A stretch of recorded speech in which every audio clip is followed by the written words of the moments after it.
check. Yeah, what is going on, everybody? Welcome back to the channel. Thank you for going early with me here for a few minutes. We got a little Costco run we got to do, so I was like, hey, let's just start 10 minutes early. Maybe we can wrap it up. We did make a slight destination change, Lima 41, because it's going to be the juice. It's way better than Page. It's right next to Page, but it's actually it's like a handcrafted adobo hidden gem airport that I think y'all are gonna like if we can find it. So appreciate you tuning in, getting here early.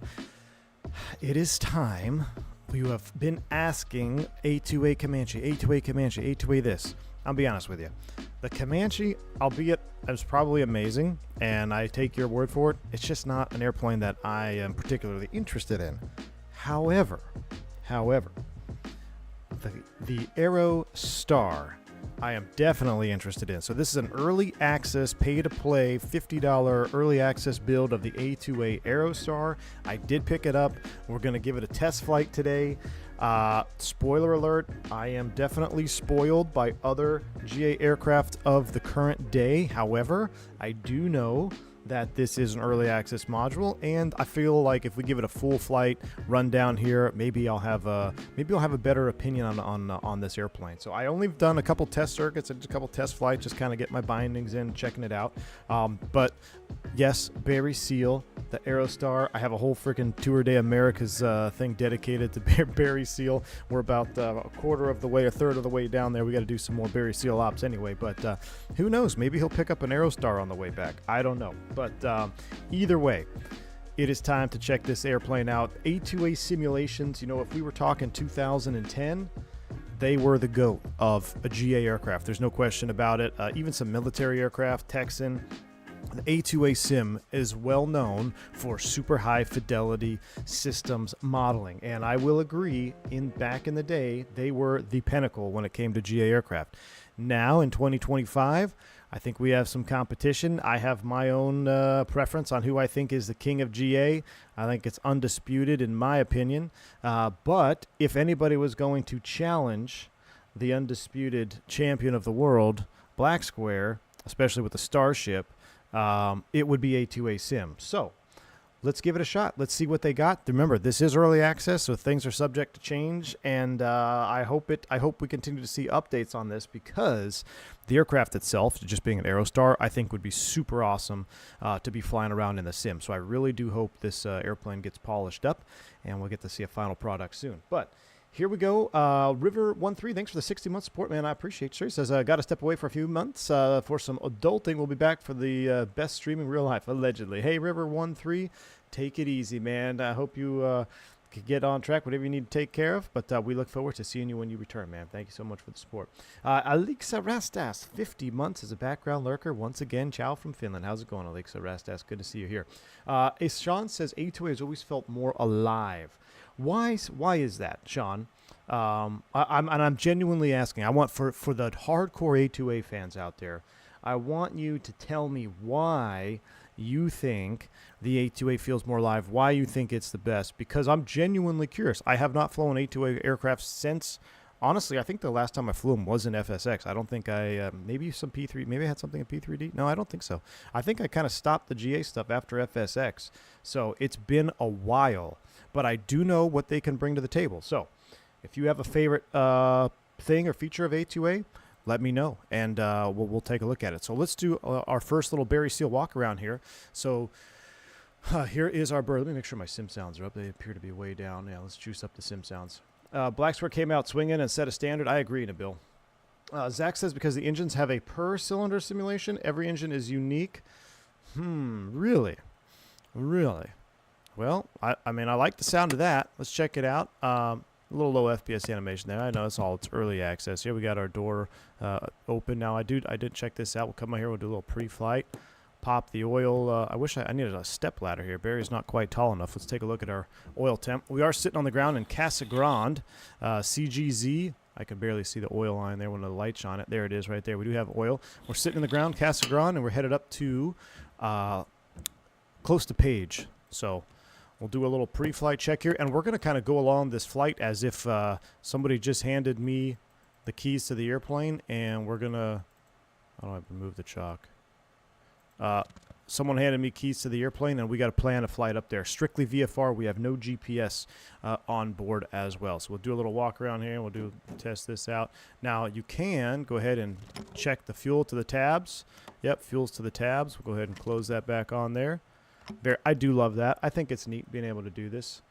No wing spar through the cabin. Yeah, we don't. Well, we're gonna have to see if we have $1 million hole. I don't think we have one. Now this is cool. This is the center tank.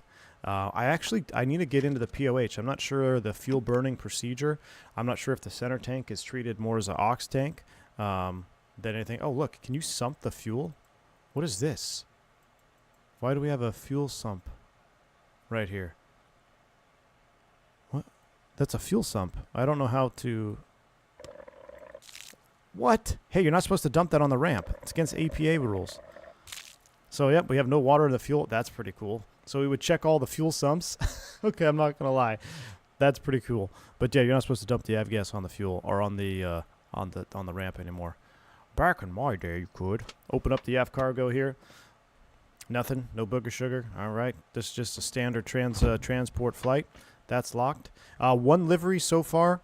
Obviously early access, right? I'm sure that'll change, but one livery, can't change it. This is just default one pool. I like I will say this, that I've really begun to enjoy is no matter where you park, you can like do your own tie down stuff. It's pretty cool. Like even if when I parked on a test sector just off the edge of the runway, I was able to tie it down, which is kind of neat. So I do like a little feature like that. Check the elevator trim tabs, all that looks good. We'll come back around this side here. Got a drain mass on this side. Wiggle the flaps a little bit. Those look good. Chocks have been removed. Static wick, that all looks good. We got any fuel in this wing tank? Yep, looks like it's up to the tabs. Now I'm going to have to adjust it. It is persistent. It is persistent fuel state. Have you seen the Aerostar with jet engines? I have, Mickey G. That thing is wild looking, man. Maybe we'll get a jet engine Aerostar after. Let's go ahead and check the oil on number 2. Good sound. I mean, good sounds right there. We got just under 9 quarts. Now, does this actually burn down? That'd be really cool. So we're just under 9 quarts. Remember this. Someone have to screenshot this. We'll check this when we come back or when we land. Now, what happens if you leave that out and you start the engine? Do you piss oil all over the place like you would in the real thing? All right, that looks good. Engine looks good. I think we're ready to hop in, chat. I think we are ready to hop in. Now, we probably could have done a lights test. Wait, why is there a... Maybe I'm clicking something through the cockpit. I'm not sure. All right, let's hop in to the Aerostar. Now, my first impressions of the cockpit panel...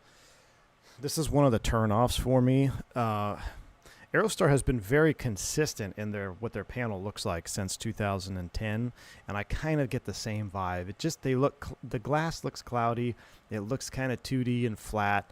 It looks very reminiscent of the days of old FSX. Now, it's not a knock. I know it's early access. I hope that maybe they can refine that a little bit. You look at the panels of, say, the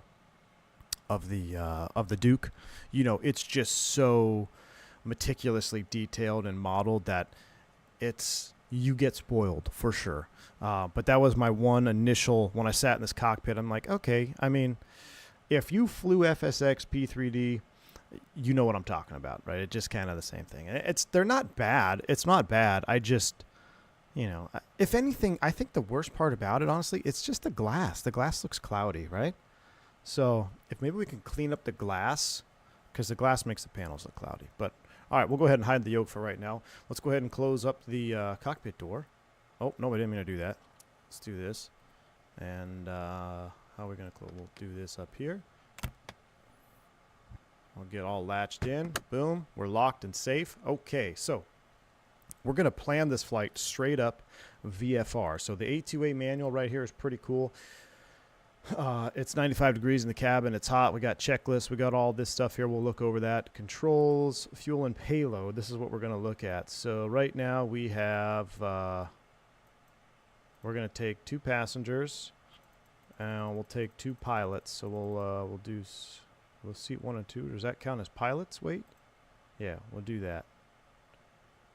Actually, and we'll do seats 5 and 6 for CG. All right, so 1 and 2. We'll up these a little bit. We'll do 200 on the front. Well, you know what, Lucas? It could also just be because this is early access, right? If the Comanche doesn't look like that, then maybe it's just something that's going to be a little bit they're going to edit in the future. Remember, this is I do understand this is early access, right? So I do love the persistent fuel state right now, just in my testing. So that's cool. Baggage compartment, yeah. Let's add some weight to the aft baggage compartment there as well. Move our CG a little further aft. Right now, our current weight is 4,900 pounds. Max takeoff is 5,500. So we'll put, let's say, 100 pounds in the aft cargo. All right, that sounds good. 32, 31, 19. That sounds fine by me for our fuel. We got just under 50% fuel. That looks good. Maintenance. My engines have 1 hour on them. Engine analyzer 1 and 2. They look good. Green electric system. Very similar to the Duke. You know, when it comes to the Duke panel and how that has the all the engine stuff. Now, this is interesting here. This is the starter crank. So it's kind of like a zoomed out view. Or this is actually a side view. You could see 1, 2, 3, 4, 5, 6, and then the analyzer for left and right. Interesting. And this is engine 1, engine 2. So this is like a side view of everything going on here. Pretty cool. Click inspect. Should I inspect them? Let's inspect. Have I damaged? Landing light. Oh, my landing light's broken. Why does my landing light burn out? Fix right landing light. Nah, we don't need to fix it. We're going VFR. We don't need to do that. You said inspect engines. All it says is overhaul.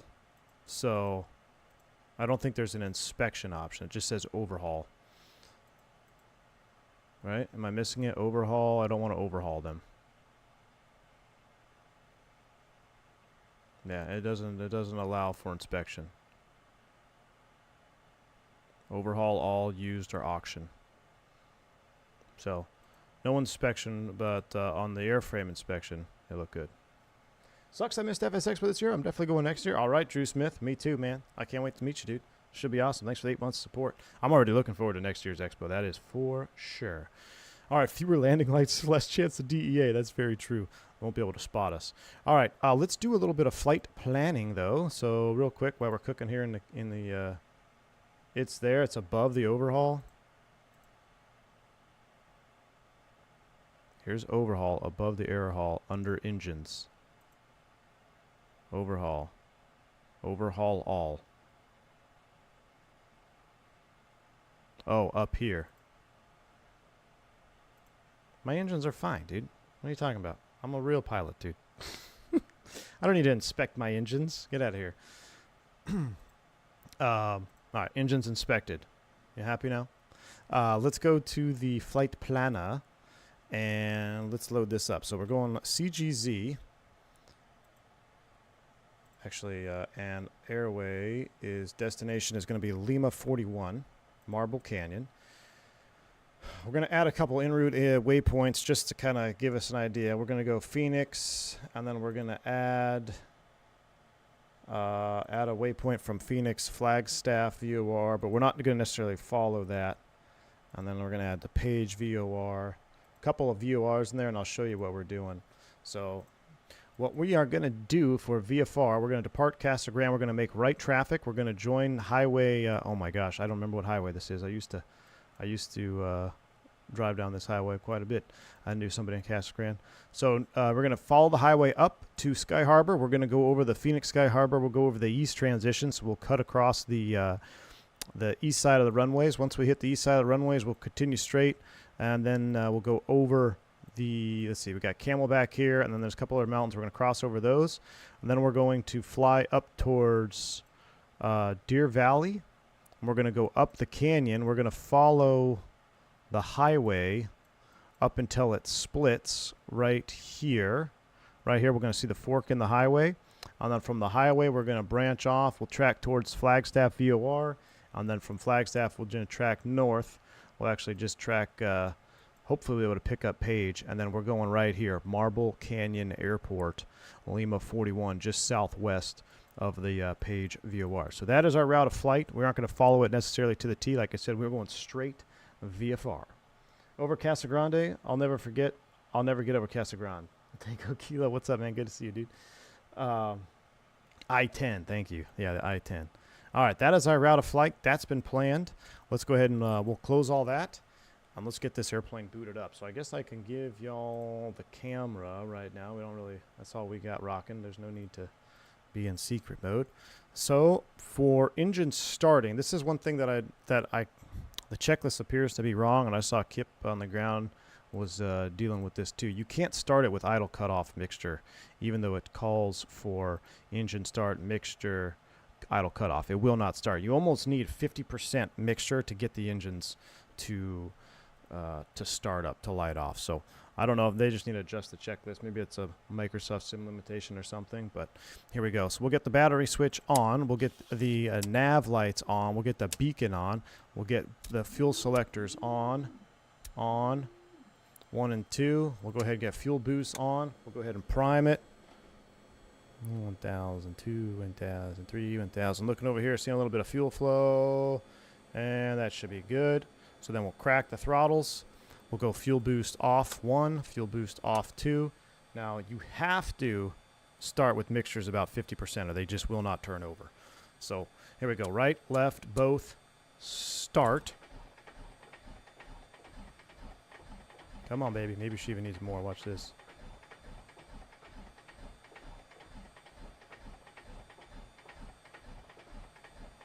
Come on. Oh, geez, our brake's not set. So, start sounds definitely need to be worked on. I'm going to open the door of the latch so we get a little bit more sounds. Wait, A2A should let you start and idle cutoff? No, I promise you. I promise you, Wingnut. Wingnut doesn't believe me. Let's do an idle cutoff start like A2A suggests. So I got throttle 1's 1,000. I'm going to mix this here at 1,000.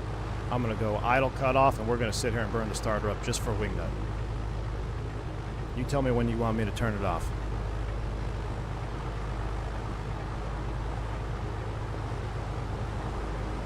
You believe me yet? Now watch this.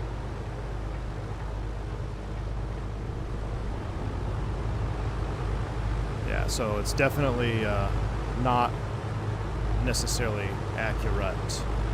Let's go ahead and close that. I thought I could just open the window. I guess you can. I think it drops the stairs, so we'll just keep it closed and locked.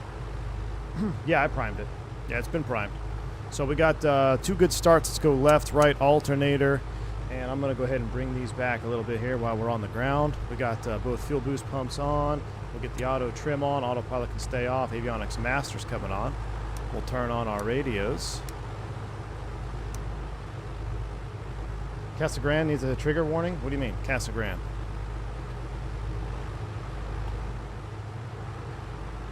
Just booked on the 1900D upgrade. Nice, man. Awesome, Canadian, dude. That's good to hear, dude. I lived in the Phoenix area for 12 years and briefly down near Casa Grande. Yeah, I dated someone in Casa Grande. I used to fly down here quite a bit, too, for training. All right, so Phil, no, we're not going to do that. Battery is fine. What's interesting is there's no cylinder head temp gauge. It's all digital. Is that how all the commanders are? I kind of wish we had a round gauge one. I mean, this is high-tech situation here, but I don't know if that's how the real Aero Commander is or not. All right, so we're all set up. We got 2 good engine starts, 1,000 RPM. I guess we can turn the fan on because it's hot. Let's get the blower on, fans on high, and let's get the pilot airs on. We'll do those, 1, 2. We'll taxi over to the run-up area, and we'll do a little run-up situation. Brakes are released. No ATC online, obviously. We are offline, and we're just going to... actually, I'm on the multiplayer server. I don't know. Let's see what happens, though. Just joined. Do you like the sounds? No, I don't like the sounds at all. I think the sounds are definitely working. But, remember, it's early access. It's early access, so I'm aware that they will definitely, probably, maybe be tweaked. Looks like there's a round gauge blank behind the digital one. Yeah, I see that too, Zip. I'm just not sure... if you can toggle that? Maybe you can toggle it. I'll have to look. Zip, no, well, so yesterday, the same guy that's been emailing me emailed me again and basically told me the same thing.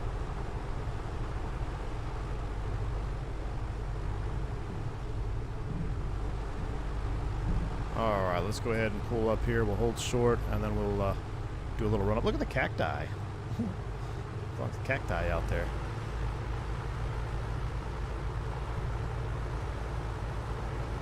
Under advanced options, EFB. All right, thank you. I'm going to look at that. I'm going to pull that out right now.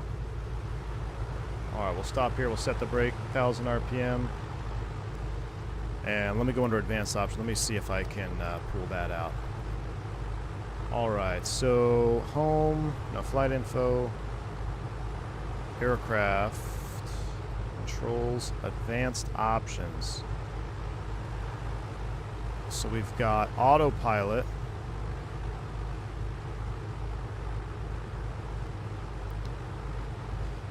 JP, small JPI, turbulence strength. Yeah, I'm not even, what is this even called over here? The small JPI? Is that what it is?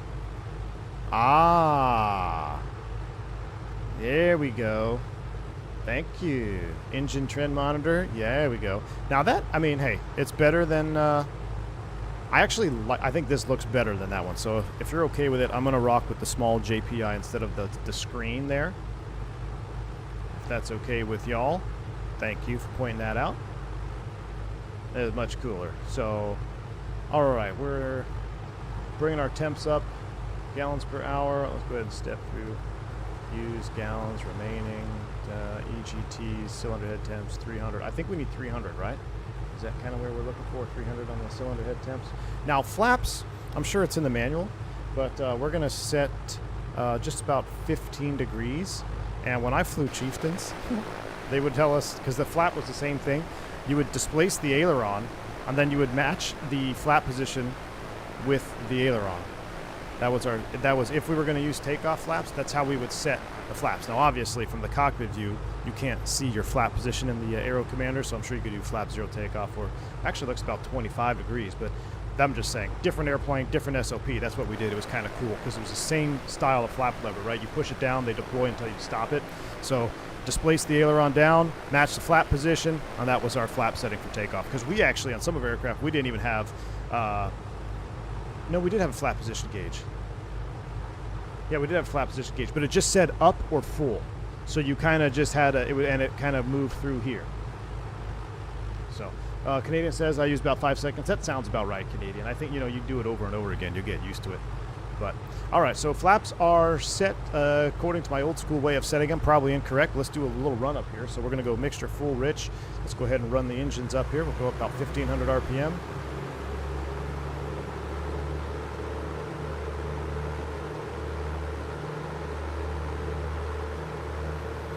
And let's do a prop cycle.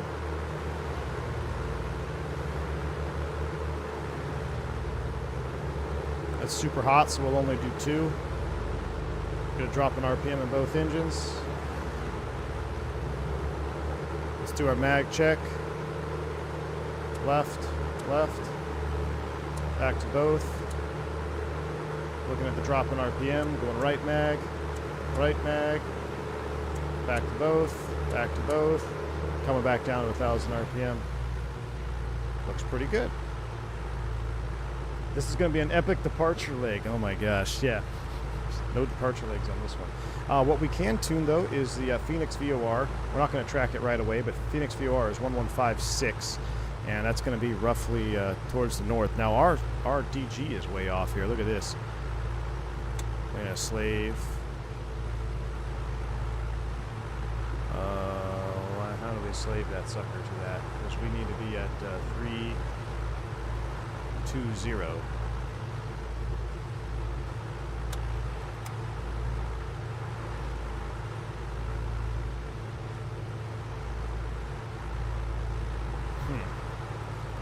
Where is said? Oh, here, no. Where is the DG set?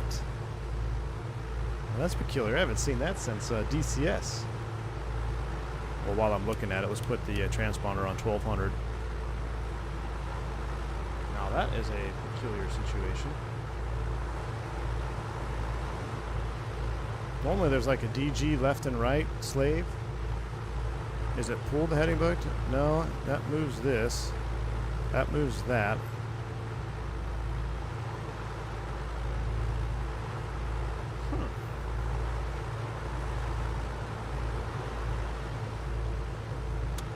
turn it off. Oh, there we go. I can move it. There we go. Yeah, you're right. It's like click and drag. Okay, so I pushed it in. Now we can set it. So we're going to set 320. There we go. 320. And then I can unclick it, maybe. There we go. And then I'll slave it. So now we're 320. 320, 320. That checks. And we're going to be departing runway 23.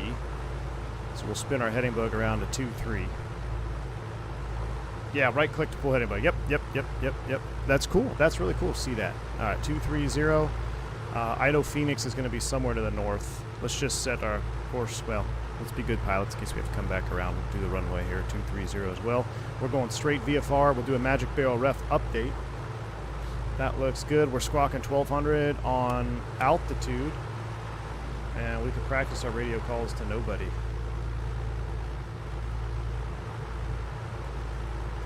Casa Grande traffic, Aerostar 357 Bravo Sierra departing runway 23. Be a right downwind departure, not a departure leg departure. All right, autopilot can stay off. Auto trim is set. Trims are set for takeoff. We got all neutralized there.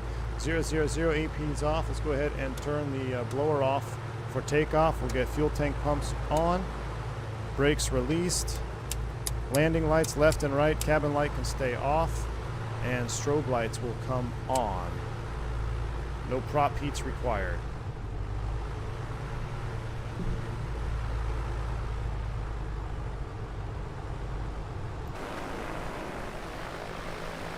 Beautiful Arizona morning here.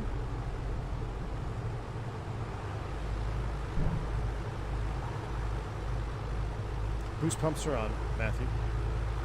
Boost pumps are on. All right, runway 23 checks. Let's go fly. Oh yeah, the landing light was broken. Oh, the right landing light's broken. Look at that. That's cool. Right landing light is broken. All right, here we go. Let's go flying.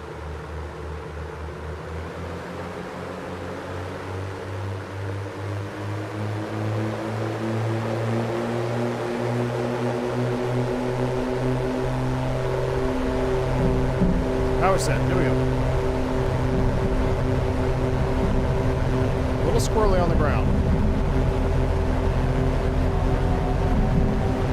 Through 100 knots, through red line, nice easy rotation.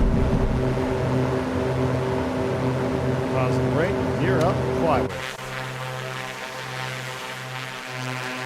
Weather vane in the wind there. No runway remaining, we'll treat it like a Vision jet. Flaps are coming up.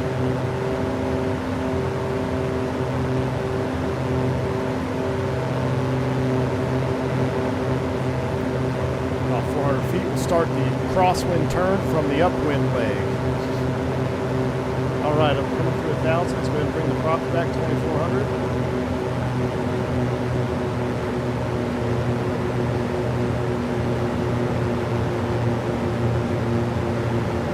Inches of manifold. We're overheating the cylinder head temps already.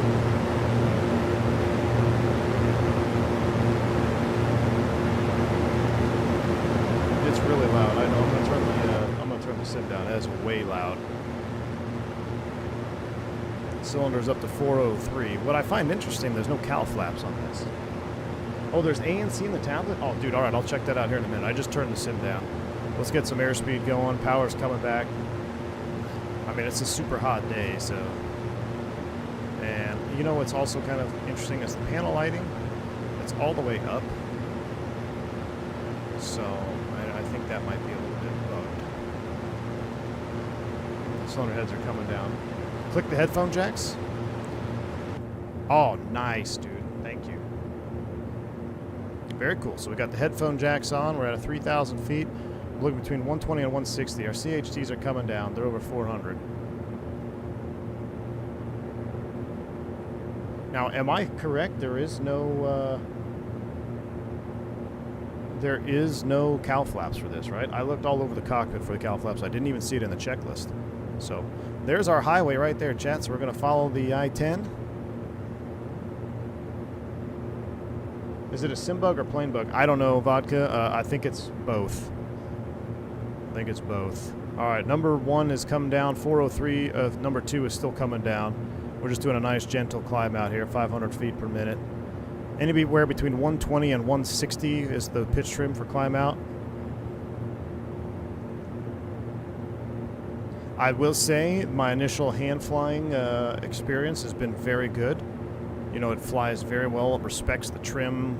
Like, it's very believable as I trim it out. Now, I am using the Brunner, which I've said it before. I mean, it can make a Coronado airplane hand fly nicely. So, but there are airplanes that just don't play nice with force feedback. So far, I really haven't had any issues with the A2A. I mean, I'm using the same type of force feedback profile as my Duke, and it feels very good, very solid. I mean, we're getting trimmed out here 500 feet per minute. Let's go ahead and get our manifold pressure back up there, 24. 24 on the props. I don't know why the props seem a little bit jittery over there. All right, we're cooking with gas now. We'll go ahead and get our landing lights on. We're part 91, right? So we don't need those lights, or one of our lights.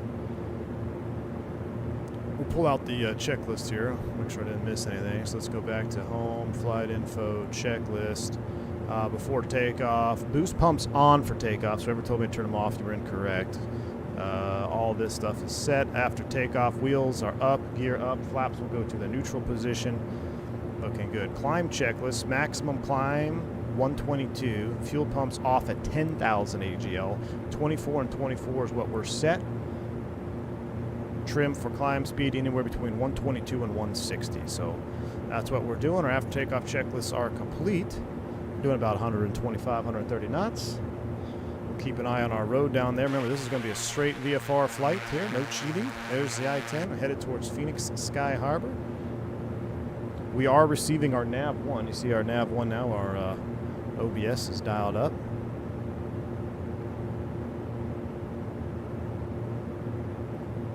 Not as loud as you remember. Oh, it's I got the A&R on. Check this out. So if I put my sounds back up to where I normally have them for the stream, they're like that, and then we can put the headset on, which makes it really nice. Actually, it's really nice. Ziggy says it seems like it's not ready for prime time. Unusually reluctant to buy early access. You never know what bug is permanent or will be corrected. Yeah, you know, am I mistaken in thinking that this is one of the first like early access pay to play that A2A has done? I don't remember really seeing. It's been so long though. Like, I mean, does A2A normally do a paid early access? I'm not sure. It's definitely, I can understand the hesitation. I can understand the hesitation for anyone buying early access. But I'm interested in this aircraft, so it is my civic duty to purchase it and stream it for you. But yeah, when I saw that it was available for early access, I was kind of surprised. But yeah, the panel lighting, unless it's burned out or I'm doing something wrong, I can't get it to really make a difference.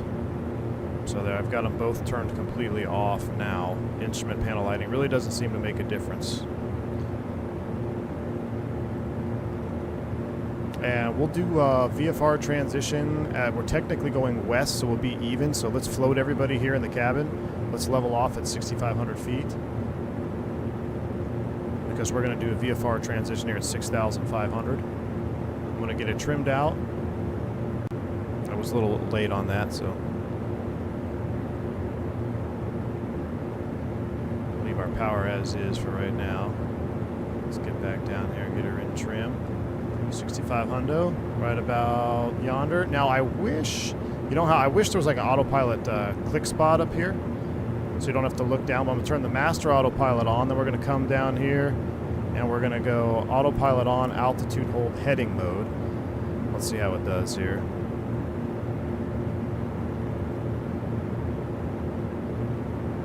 I'm gonna turn my sim down even just a little bit more. All right, we're 6,500 feet. We're accelerating now 160 knots. Let's set for a lean of peak since we're only here at 6,500 feet. So I'm going to start running these back.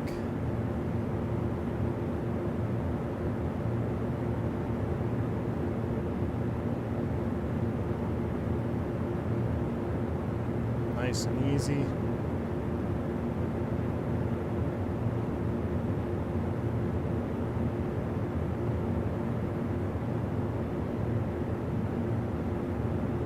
Man, I feel like you really got to bring these mixtures far back. They aren't very high up, but see how far back I am on the pedestal? That's crazy. And there's a split. There's definitely a split in the Quadrant, which is real life. Oh, there's peak on number 2.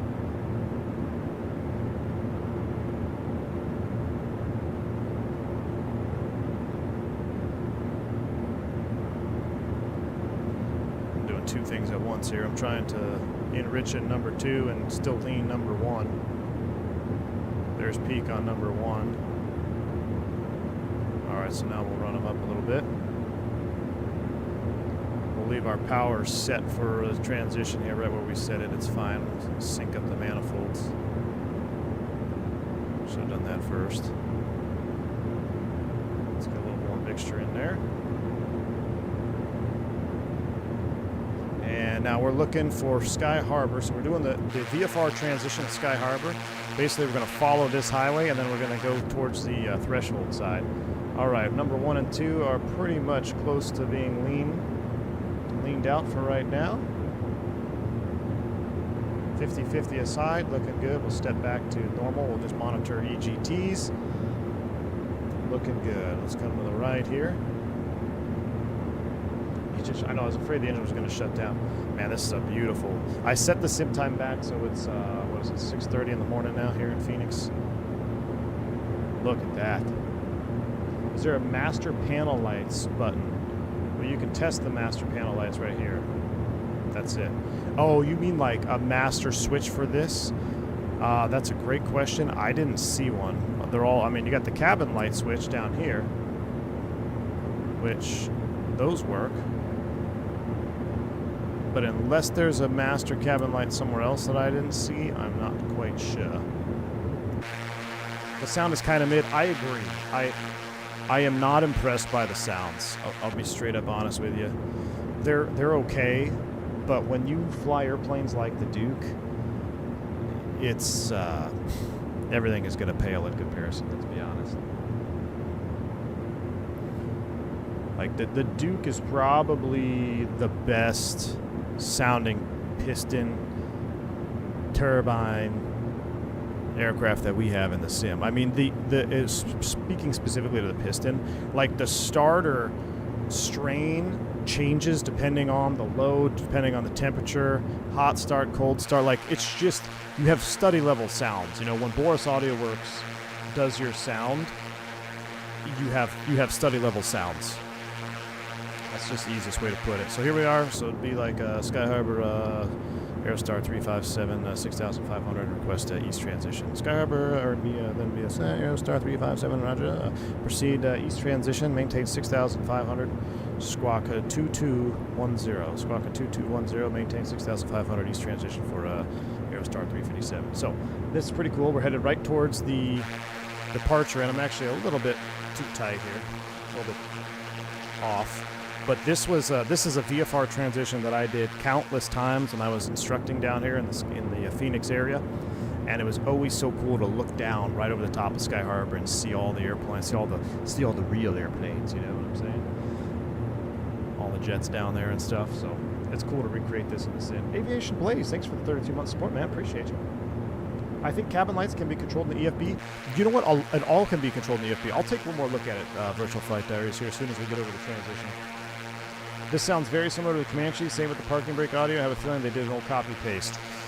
I don't have the Comanche, so I can't speak to that, but I'll tell you what, it would surprise me. Just because we're in that day and age. But remember, it is early access. Maybe there's going to be an adjustment. Maybe they're placeholder sounds. What I don't love either is, I don't know, I feel like the modeling right there with the spinner, maybe it's okay. I don't know. Looks a little flat or low res. All right, so we're coming through the transition.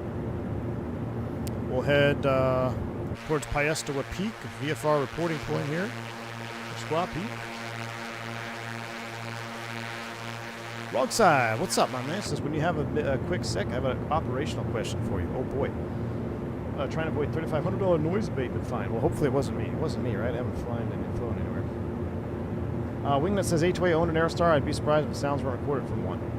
What do you think? Unless they crashed it before the sounds recorded. Well, what do you think of the sounds, Wingnut? I mean, Wingnut is the glazer of all glazers for A2A sim. He's basically the Turk in the U.S. for the FS Labs, but for A2A stuff. So we'll let him speak what he thinks the sounds are. What do you? I mean, does this sound like a Comanche to you? What do you think of the sounds? You tell me, boss. So we need to go. We're going to head a little bit more left now. We're going to get to Highway 17 up here towards Pleasant. Go ahead, wrong side. Shoot, man. We're just going to be flying. I'm just going to be VFR here for a minute. I got nothing going on, wrong side, so fire away if you got a question now. Once we get past the Bravo airspace here, we'll climb up. Actually, we could request VFR flight following and climb up right now if we were real world. Oh, I didn't mean to load Navigraph. That stutters my sim. Sadi. That stutters everything when I open Navigraph. Shoot, let's just go ahead and get rid of you. I didn't mean to open you. I was trying to use the default flight planner. There we go. So DVT, and then these shelves right here, you would have to wait until you were above those shelves to climb up. But we can simulate that we have, that we're getting flight following on the same beacon code of 2210. So in that case, we can put attitude mode on and we'll go pitch up a little bit and we'll start a climb up. As we start to climb, I'm going to go ahead and get a little bit of mixture in. We're going to run the manifold pressure up to 24 inches. If we can, we're pretty much maxed out right now. So that's all the juice we got. It's just naturally aspirated engines. We'll increase the pitch a little bit. Looks like number 1 has got a little more juice than number 2. A little bit of split there. But we'll just do a nice easy pitch up. Looking for 17 off the nose. There's Highway 17, I believe, right there. That's what we're going to follow up.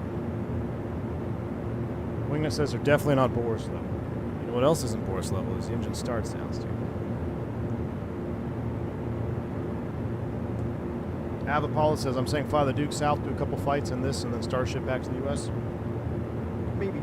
Again, I am very open to the fact that I understand this is still early access, so there could be some changes, you know. So I'm just saying, in its present state, in the early access state, the sounds aren't bad. I'll say this: they're not bad. I just think they need to be enhanced a little bit. You know, whether it's the outside sound here, maybe the sound cone, you know, however the 3D sound works or whatever needs to be adjusted. I'm pretty sure they'll fix the panel lighting. I think that's just kind of an early access bug. And I don't know if A2A will ever see this, but do you guys agree with me that the glass looks cloudy, right? I think if we could change the transparency of this glass here so we get a little bit more pop on the color of the instruments, I think that would go a long way. I can't remember what other airplane had this. There was another GA airplane, I think, that kind of had the same thing going on. But because the overall panel, I mean, I'm totally fine with the overall panel. It looks fine. We got the little wear down here. I mean, it's great. I mean, it's fine. It's plenty good. But the instruments themselves, we need to clean them up a tad. And who knows? That could be, maybe that has something to do with the lighting is kind of messed up too. I don't know.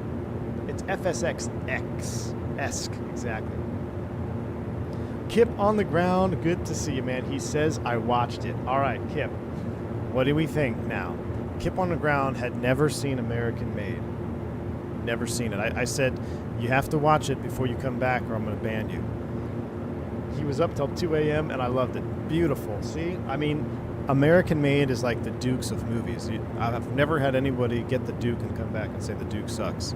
Just like no one's ever seen American Made and said that movie sucked. So now, Kip on the ground, you'll understand the Two-A-Day Americas with Barry Seal.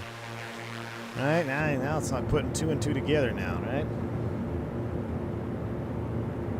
So who else used to use their shirt to clean the dial glass? Oh, yeah, dude. All the time. All right, so we're trimmed out for 500 foot per minute right now. We're doing about 150. Yeah, 150 in the climb out.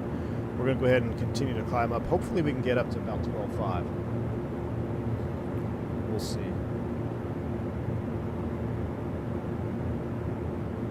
Keep an eye on the fuel flows here. Let's actually pull these back a tad. There we go. Leaning as we go. Kip finally understands. Fantastic, dude. Wrong side. Okay, so here's wrong side is asking the $1 million question here. For SNA, says do not pass noise monitor before 700 feet. The monitor is located on a 5-mile final. They touch down at... Oh, do not pass before 0700. The monitor is located on a 5-mile final. They touch down at 0700. How long do you think it takes to go 5 miles at 140 knots? I'd say roughly 1 minute. Yeah, I mean, it must have been right at 1 minute. Now, wrong side, I think there's also multiple sensors, dude. There's not just one sensor. So, I've seen the graphic. I think there's like half a dozen, maybe more, noise abatement sensors. So, maybe it was another sensor that they were recording from, but I mean, it could be down to a minute. But I mean, I think you're right. You could argue that, you know, say, hey, I've been, they landed at 0700.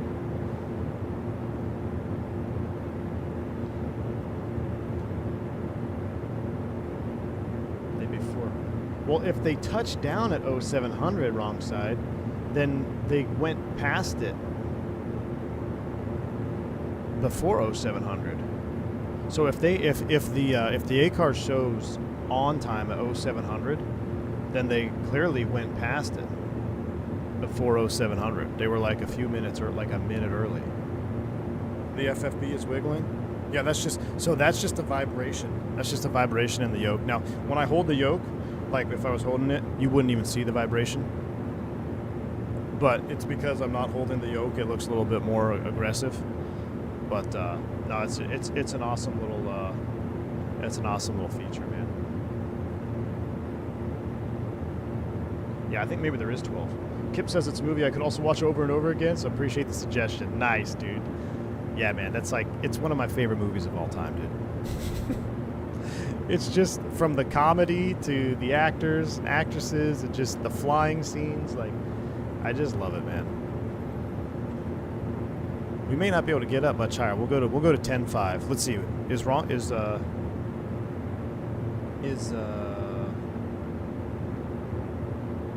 Where's the guy that always complains about my altitude and direction of flight? He's not here, right? So we'll go to 10.5. West is even though, so we'll be good. We'll be good for now. But we need to follow this highway, so we're on the highway. We don't want to get too high, or else we won't be able to see the highway. We're looking for the split in Highway 17 here, going north.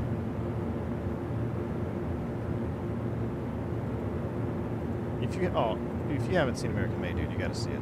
Flight Force, what's going on, man? What is going on, Flight Force? You enjoying that absolutely epic freaking thrust quadrant you got, dude? Seth, I don't know. I believe this is only going to be available in 2024.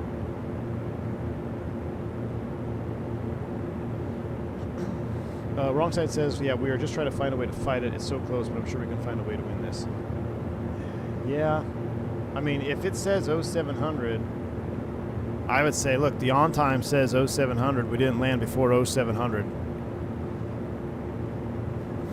I would just stick with that. I mean, they're just trying to be D's. They're just California being California, man.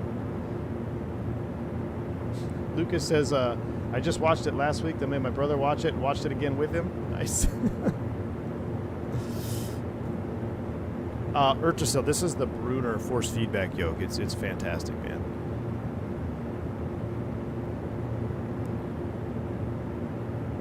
All right, so at 10,000 feet, fuel pumps come off. Verify fuel pressure. Verify fuel pressure. Looking good. We'll get ready to level here at 10.5, so I'm going to start lowering the pitch. And we're looking for the split on the highway, so we're still looking good. We're going to keep following the highway. Here comes 10.5. We're sub 500 feet. So I had this exact autopilot in a lot of GA aircraft I flew, flying freight. So below 500 feet to your level off, right about 5. I think it was like 50 feet prior you hit altitude hold. I think that's what it was. So we'll hit altitude hold, power set. We're going to let the airplane accelerate, and then we'll lean for rich of peak. My son is nearing instrument oral and check ride. Ooh, Anthony Teal. Any advice for him on those? Well, instrument, the good thing about instrument is pretty straightforward because you know exactly what needs to be done. It's very clear cut with the maneuvers and especially the oral. Like it's going to be very clear cut.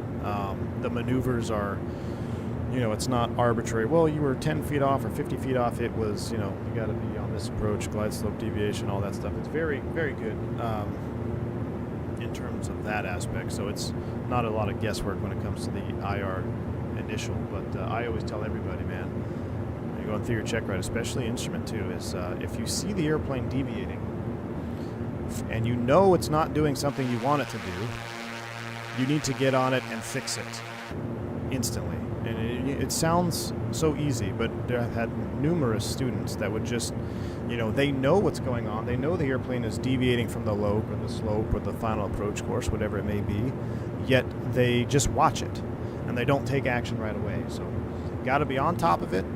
Make sure you make those corrections immediately as soon as you see the deviation, and don't accept anything less than perfection, because if you aim small, you'll miss small. So if you know, if your tolerance is 1/3 glide slope deflection, and you see your glide slope starting to go up halfway, don't just be okay with the glide slope being half a dot off. Get up there and fix it right away.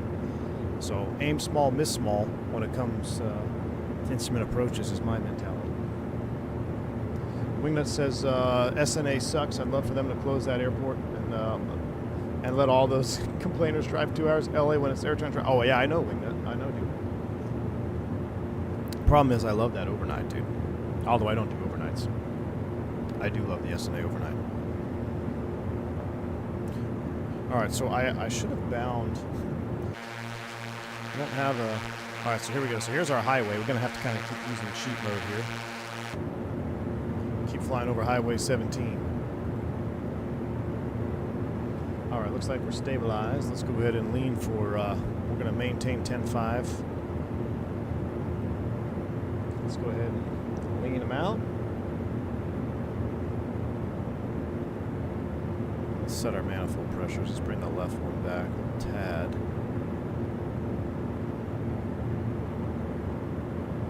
I don't know why that left manifold, just a hair off. There we go. Manifolds are set. Leaning for peak. Please don't cut the engine off. There's peak on number 2. Run it back up.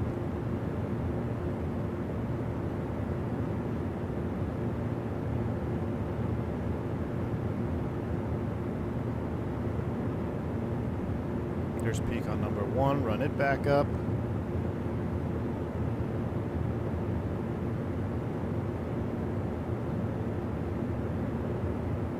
But my cylinders.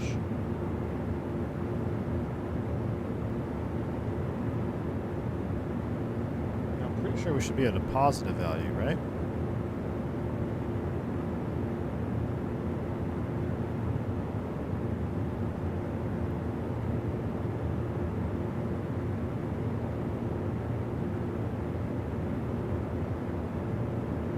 Leaning them out here. Number 1 is pretty much set. Get number 2 locked in.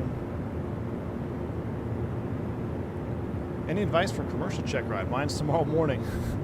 Well, since yours is tomorrow morning, Corey Smith, here's the deal, dude. Review your stuff till about afternoon, late afternoon.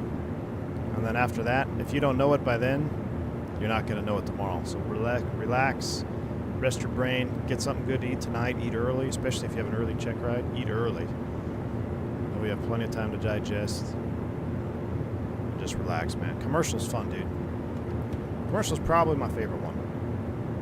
I don't know. It's up there with my instrument. It's either commercial or instrument, then PPL would be my least favorite check ride. Train guys for. Wrong side said I just watched an approach on one of my streams from 5 miles at 160, slowing to VF at 120. It took 2 minutes and 22 seconds to touchdown. So wrong side is saying, so then they must have crossed it at 58, right? They must have crossed it early. All right, chat, here is the split. Look, there's a split in the highway. That's the VFR highway that we were looking for. So now we're going to head a little bit to the right, and we're going to get Flagstaff dialed in. I need to pull up the Flagstaff VOR. So flag is not the airport. Flagstaff is 111. No. Frequency is 113.85. 113.85. We'll center the needle. We're going to proceed direct to the Flagstaff VOR. We're getting bumped around, that's for sure. That looks good. With the tracking, we'll go ahead and engage nav. We'll track that. After Flagstaff, we'll just get it dialed in. Is the page VOR is 1645. We'll put that on number 2. 1645 is on number 2. Beautiful. So we flew right up to the split in the highway, right there. Now we're going to track towards Flagstaff, which is going to be the tall mountain over there. Now crossing at 10.5 is going to be, we're going to get pretty tight here. We'll see. We are navving. We're looking good. Let's go ahead and set 310 pilot camera angle here. Actually, it's kind of cool to do this angle like that. We should do a little cabin tour as well. We'll do that here next. We'll get a couple of these comments in. I'm hearing a V1 audio echo. You probably have 2 stream tabs open. It's not me. Do you have the... Unless my phone is playing something. No, my phone's not playing anything.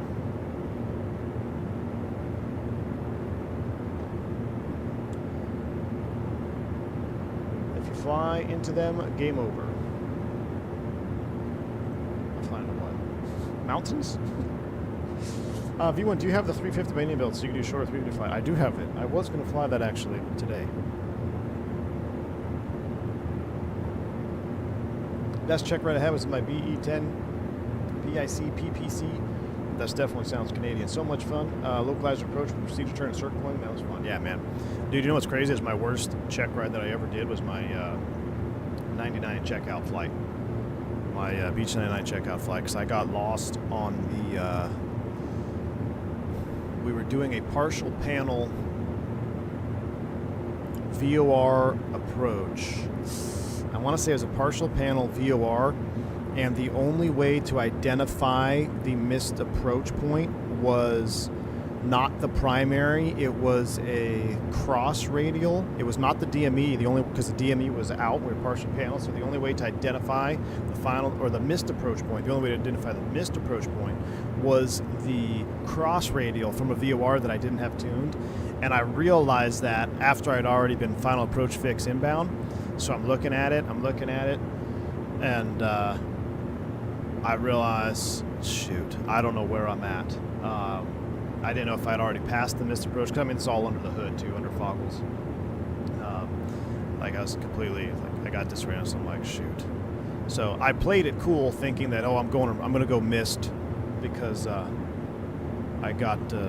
said I'm gonna go missed approach. I didn't tune in the radial, and I played it like I knew what was going on where I was.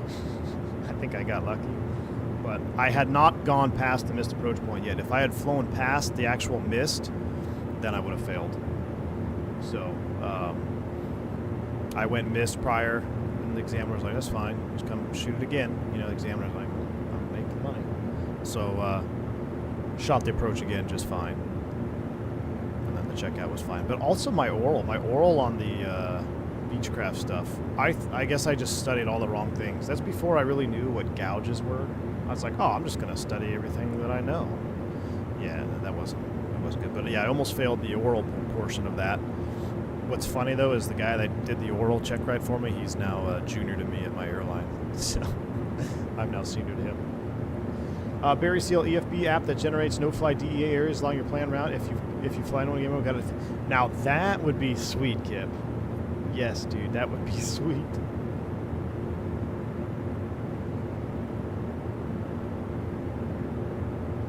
That'd be really cool.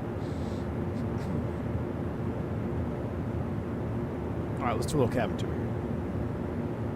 Looks like we're tracking the Flagstaff VOR. Now, Flagstaff Mountain is pretty tall, so we don't want to fly right at it.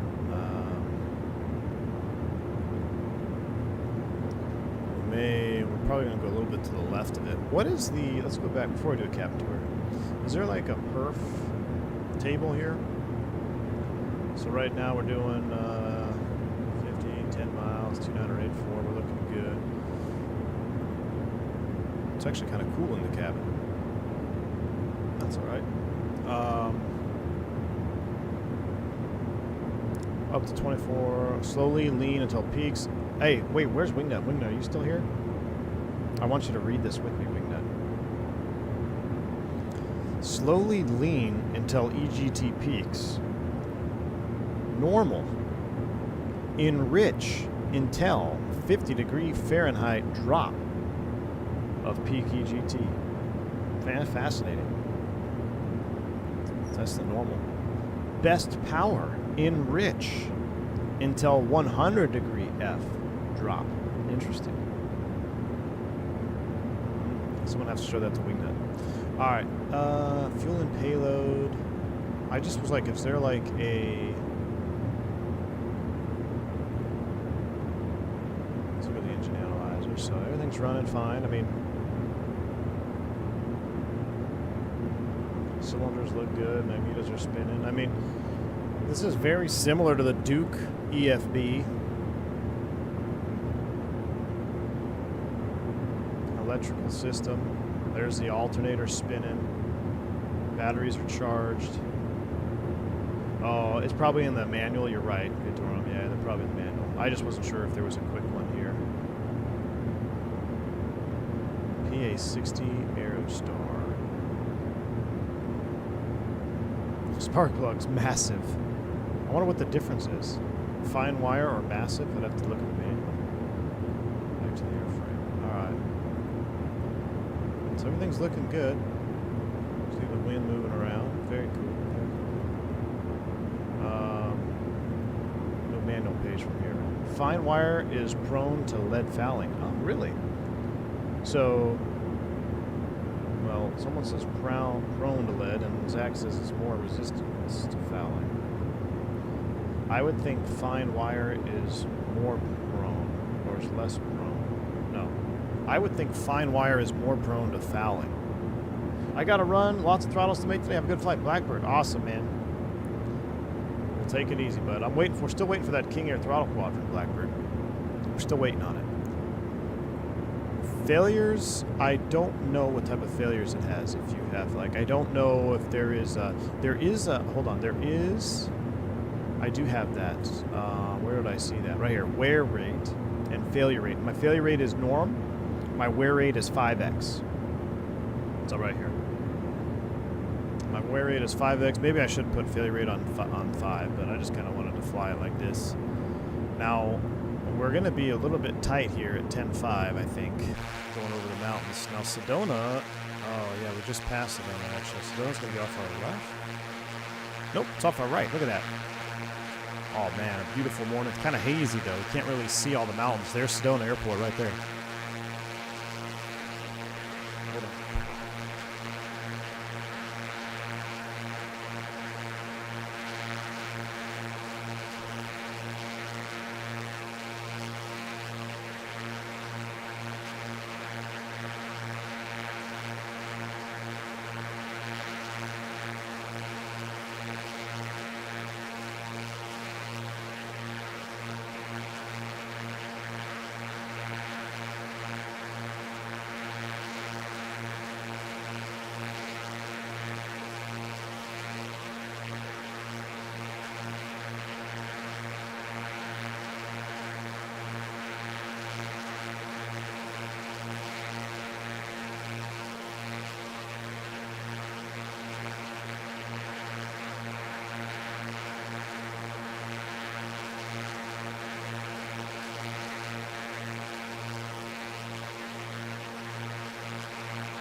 Sorry, chat. DA was there.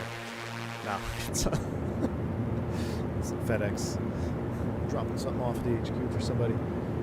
Your instrument lights are set to 0. Yes, in the tablet they are, because the tablet does the same thing. Watch, if I turn this all the way up, and now I'll go here and we'll go to home or flight info. Where was that at? Controls, instrument lights. Where are they at? Instrument lights. Look, see? No difference. I know you guys think I'm inept, but I can pretty much figure that stuff out. You can also toggle this stuff. Like, instead of hitting the switch, you can use it here. But yeah, there's really no, especially, well, I mean, now it's full-blown daytime, but it really makes no difference on the panel. It makes no difference. These are the knobs right here. So, yeah, I think that's just a sim thing, though, because there's been a lot of airplanes struggling with panel lighting in 2024. I mean, a lot of even the Fenix, like when you spawn in, all the lights are on. You have to turn them on, then turn them off. Now that is actually a pretty cool shot right there with the sun gleaming off there. Andres, no, we're doing a test run. We're flying up to I can't remember the name of the airport. Marble Canyon Airport, I think. Lima 41. I got to finish your RJ set and get a tiller with all the handles ready too. Might even have an RJ handle ready. Ooh, might want to make the box big. Blackbird, you're getting me excited, man. You're getting me excited. All right, so as we get closer to the Flagstaff Airport and terrain, we're going to climb up here a little bit more. So I'm going to engage attitude hold. We're going to pitch up a tad. We're going to increase mixture a tad. And we're going to see if we can't get a nice gentle climb going. See if we can't get up to like at least 11.5 here. We're really going to stretch it.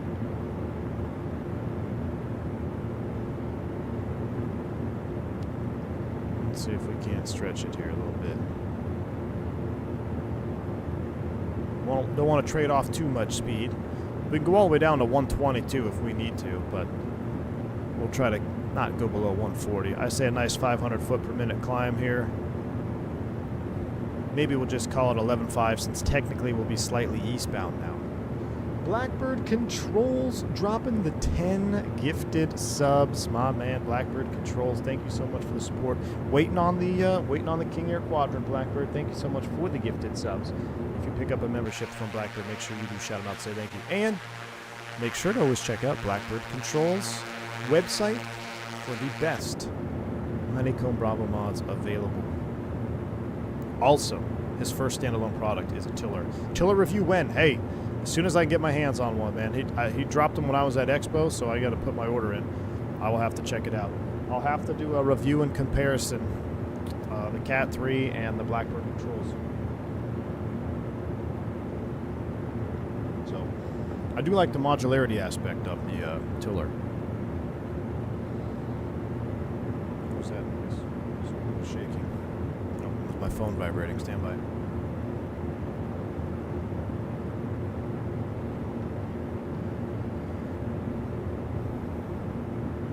Now, is there, I have to check in the manual, fuselage tank. I wonder if you're supposed to burn that one first.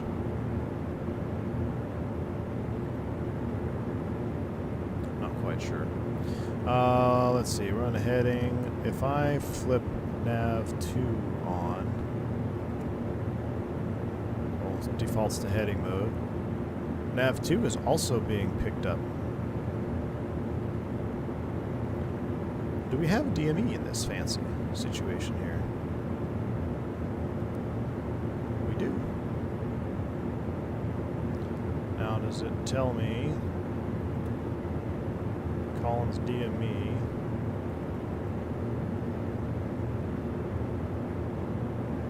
Let's do 1645.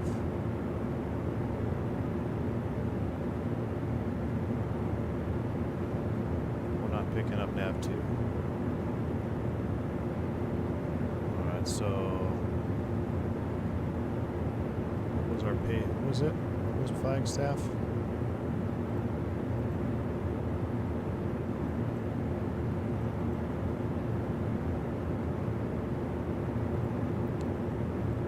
Flagstaff Freak was 113.85.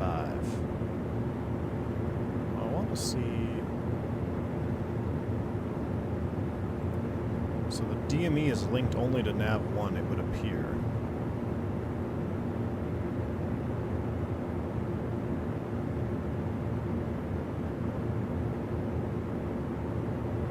$16.45 and $13.85. Yeah, so it would appear it's only off of nav 1. Back already, but taking a nap later? Nah, dude, wait, so you're back already, Vodka, from Vietnam? You're back from Vietnam. Try an auction or used plane later. This is where A2A truly shines. What is that like? Is it just you can just buy a busted airplane? What does that entail?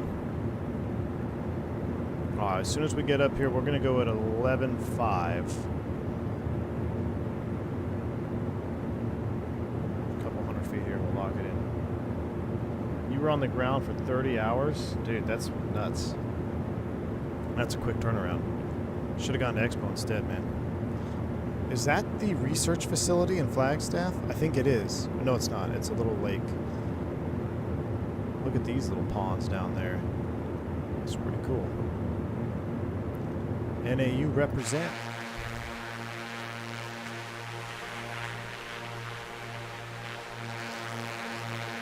Snowbowl, Arizona. Been up there plenty of times. Oh, we're going past our altitude. Let's go ahead and altitude hold, 11.5. Lock it in. It's like getting a plane with a random service record. That is pretty cool, man. That's pretty cool.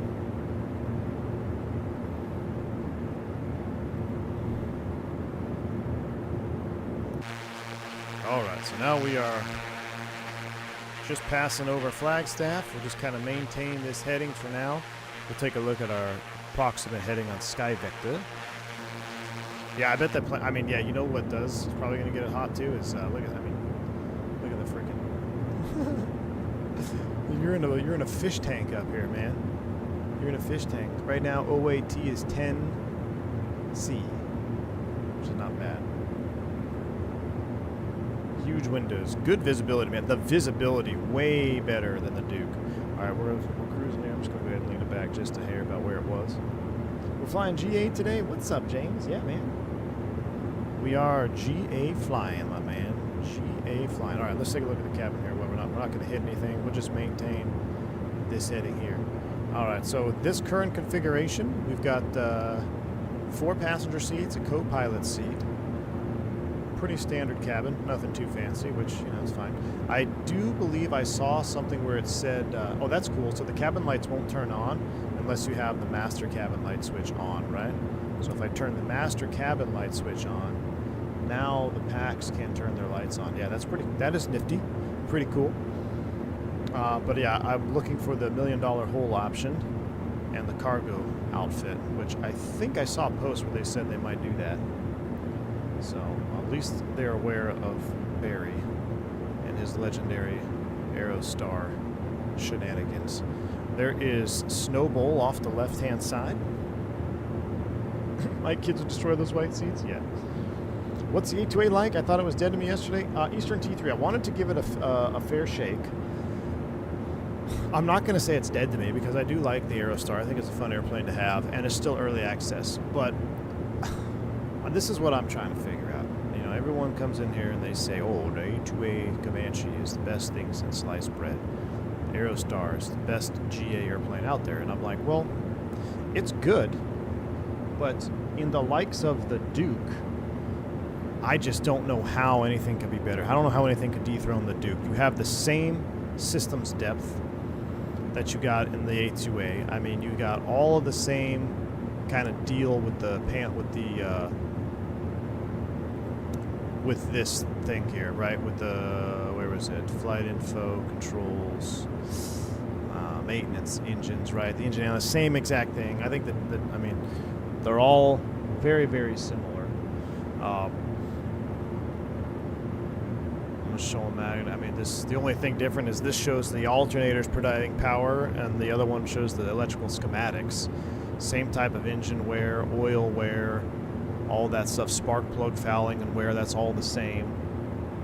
Systems aren't quite in depth. Engines in the Duke isn't per cylinder simulation. Are you sure, Zach? Are you sure?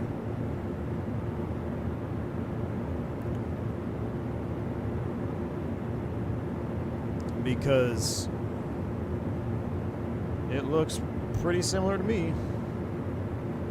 Looks pretty dang similar to me. Now, also keep in mind that the Duke also isn't even officially released yet for 24, so I do know that there is going to be a lot of work done bringing the Dukes into 2024. Speaking with Nick from Black Square, you know, gosh dang it, I don't want to bring up Navigraph. So the Dukes still have to get their final upgrade. Freaks 1645. Yeah, we're just not picking it up yet, but we need to go to the left. Are you in Says? We need a helicopter lesson? Aha, Miss V1. She's waiting for me to finish the stream so we can go to Costco. No, but I just flew over NAU, so we're NAU northbound. Yeah, Zach, the cylinders are all separately affected in the Dukes. Like when you're manipulating them, you can see each cylinder has its own situation going on. I'm gonna keep the Starship love going till the Dukes come to 24, Chandler. Yeah, man. I mean, the Starship is next level, dude. Next level with the Starship. Being able to rotate the props. So even Nick was saying on the stream I did with him, he's like, you can when the Dukes are in 24 officially, you'll be able to rotate the props, and you'll hear the clicking going over the alternator stuff. So just wait. Just wait. And then you combine the sounds and the modeling.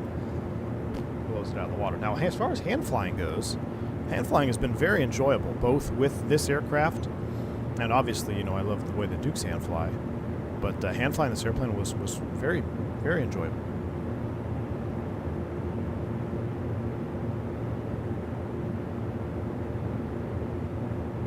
There's per cylinder temp with the Dukes, but not wear. Interesting. Well, you can take your per cylinder wear. I'll take my bore sounds and modeling. As long as my engines will get damaged, I don't care if it's the number 1 cylinder or number 3 cylinder. As long as you gotta treat them properly, that works by me. It'd be more enjoyable if we could see the gauges. What do you mean? What gauges? Oh, these gauges, yeah. Dry cleaning for Shirtgate. Enjoy your day. Charlie, my man. Thank you for the $10 super chat, dude. Yeah, thank you. Appreciate you, Charlie. Extra shirts for the old expo next year. Extra shirts, my man. Miss V1 dropped an old Says pic I took on the pink Jeep patio outside your old stomping grounds. Oh, yeah. Yeah, AJ's been up there. Only thing I don't like in this is the engine sound. Beehive vibes on final. Yeah. I wonder if it's final. I don't know if it's final, Kip. That's right, and that's what I was saying earlier. Is I'm still aware that this is early access. Things are subject to change. Yeah, the sound, and especially the startup. I don't know. Maybe I have to go listen to the Aerostar startup, but it just didn't sound very.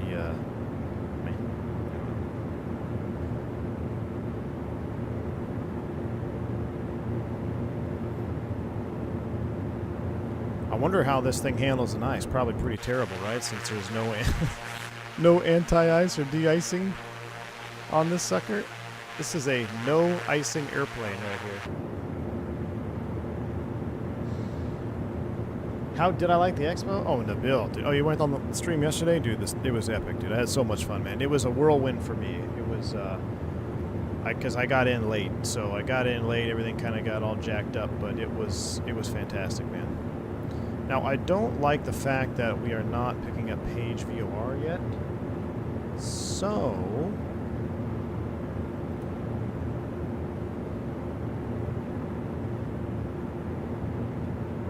what I'm going to do is look at Sky Vector. I'll pull up my Sky Vector here real quick. Might get a stutter. I'm going to get myself a bearing.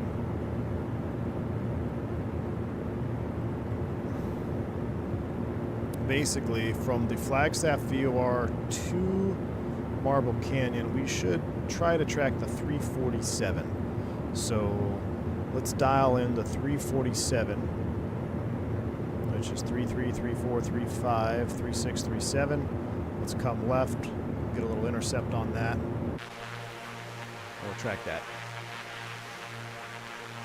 They need a higher Boris. Oh yeah, dude. I think absolutely.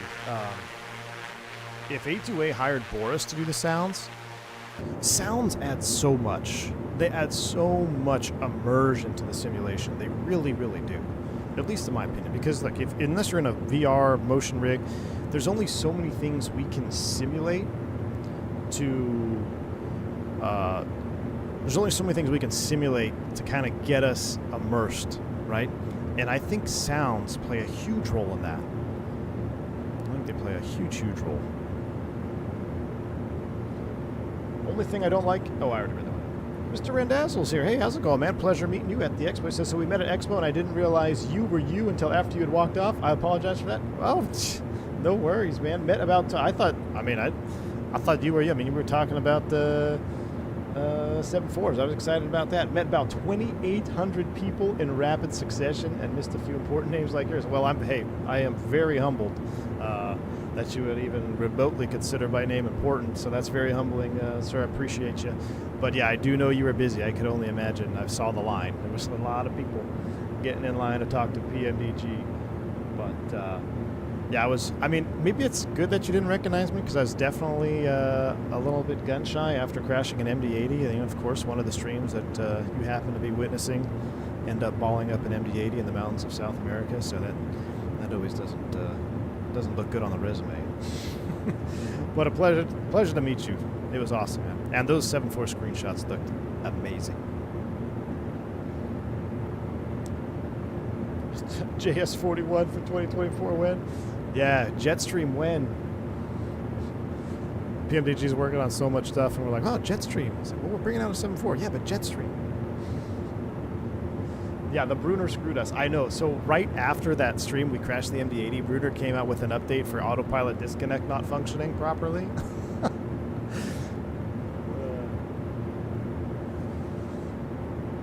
We would have had to convene the board inside our little enclave. Nice.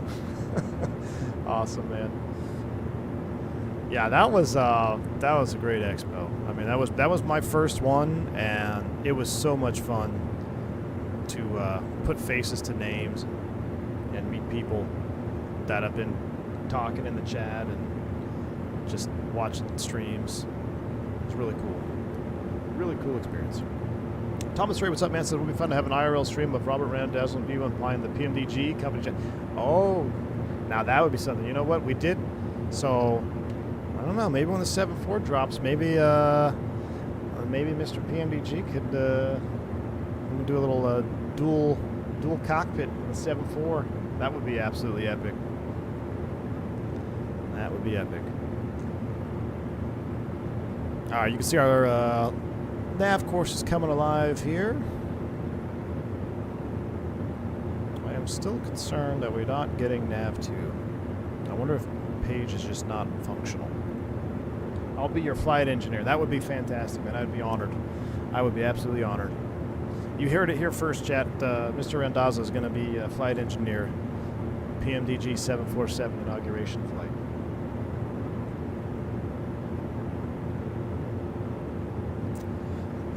VDRM is less capable than the Duke. Oh yeah, so I mean this is just the straight up twin piston, naturally aspirated, right? The Dukes. I mean we got the turbine, the turbocharged Duke.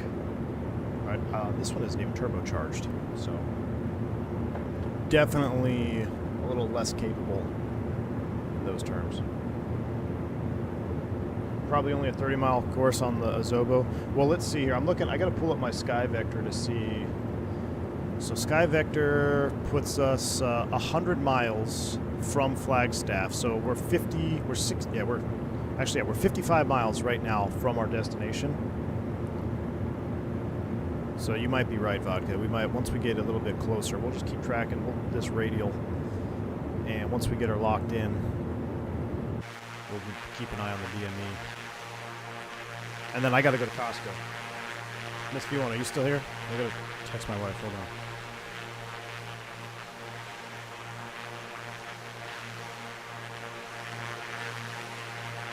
My kids are getting smart. They don't want to go to Costco until it's mid-afternoon when they have all the snacks out. STP is only a few miles from the 2026 Expo. A live stream, Falcon live stream. You know what though? That Falcon 50 from Contrail? I want to see more. I want to see more. I know we just saw early access trailer. Listen, I am a sucker for all things more than 2 engines.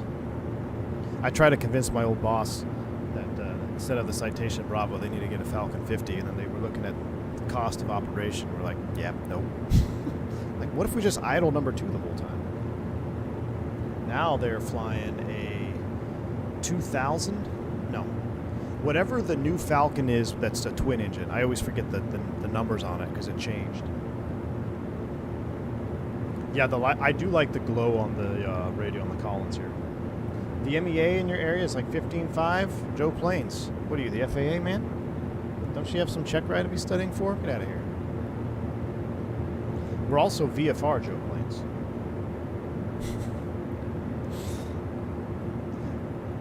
These virtual feds joining the live stream. I don't like it. You got to go to Costco too, Zach? Nice. So, Zach, what is your take? Because I know you were a Duke convert, so, but you were also a hardcore fan of the A2A. What is your impression of the early access A2A? Not Comanche, Aerostar. I want to see what they change for the final. I think if we can tweak the sounds and fix the panel lighting stuff, we'll be rocking and rolling. That's actually a really cool view right there.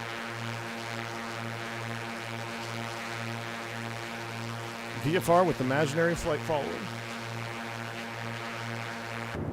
That's why you're picking up VOR is all I'm saying. Oh, really, Joe Plains? Really? That's why I'm not picking up the VOR?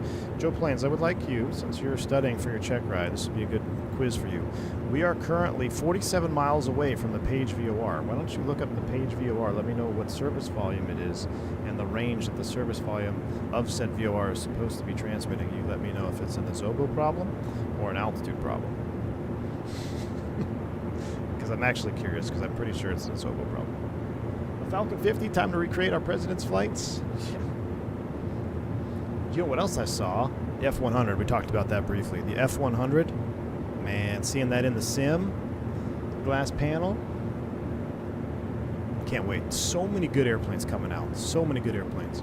All right, we're 45 miles from our destination. And field elevation, I'm going to look up the, what do we got here for Lima 41. It's at 3,600 feet. We want to be over the pattern at 4,500 feet.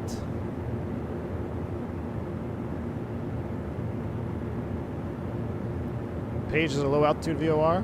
You guys are, hey, Joe Plains is studying here. I'm letting Joe do his studying. You guys are answering the question for him.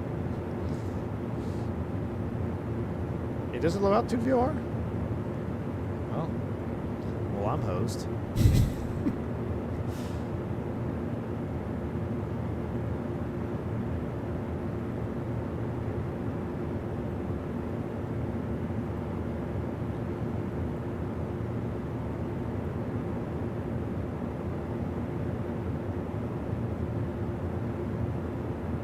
Zach says, in the Aerostar early access, in its current state, it's not as polished as it should be, but definitely A2A, and I'm happy to finally have a native A2A in 24. For sure, man.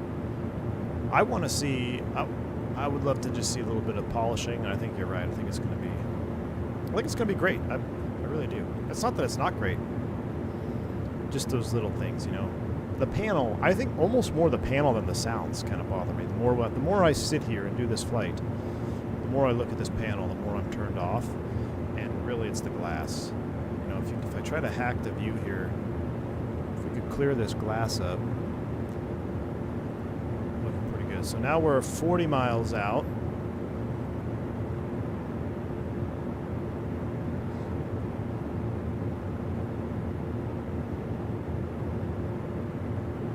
Yeah, and to build the F100 release, I'm hopefully it's soon. It was flying full on. It looked good. I saw a couple guys flying it, doing approaches in it, so it looked great, dude. Very FSX Fong shading, not enough PBR sauce. Yeah, yeah, that's what I said when I first started the stream. I'm a 4500 AGL. We are. I gotta look at Sky Vector because the Navigraph map, man, it just is so laggy when I open it up in the EFB tab. So we're 40 miles out. The MEA is actually 8,300, 9,300, and we actually went through kind of a not really supposed to fly zone. Field elevation is 6,000, so we're at 11. We're 4.5, so we're 6,000 feet AFE right now, right? Like 6,000. But the yeah, it's right now we're in a 9,300 foot MOA. No, what is it? What are the VFR grid squares? Not the MEAs, not the Orokas. Is it the Orokas? Off-route obstruction clearance altitude? So I use Navigraph standalone app. Yeah, well, I would use that, but it's just not good for streaming, man, because then I got to open up my second monitor and then the stream wigs out. We should definitely, well, let's see. 3 more miles, and then we should see if we're picking it up.